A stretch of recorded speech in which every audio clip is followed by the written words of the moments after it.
আসলাম। ভোটটা দিয়ে দেবেন।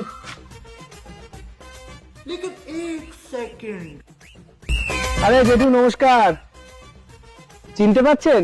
আরে পাপ্পু না? হ্যাঁ, এইবার আমি ভোটে দাঁড়িয়েছি, বিধানসভা ভোটে। আমাকে ভোটটা দেবেন। হ্যাঁ, সে তো নয় বুঝলাম, তা তুমি জেল থেকে কবে বেরোলে? আরে ওইসব এখন অতীত, এখন আমি পুরো ফ্রেশ। এবার আমাকে পার্টি টিকিট দিয়েছে, আপনি আমাকে ভোট দেবেন, পুরো রাস্তাঘাট আলো পুরো উন্নয়ন করে দেবো। আচ্ছা ঠিক আছে। ঠিক আছে, रुको जरा। এক সেকেন্ড, এটা আপনি কি পুচ্ছেন? গরমে আম খাবো তো তাই গাছ পুচ্ছি। কি বলছেন? এই গাছে আবার আম হয় নাকি? তোমার মতো চোরকে ভোট দিয়ে আমি উন্নয়নের আশা করতে পারি, আর এই কচু গাছ লাগিয়ে আমি আমের আশা করতে পারি না?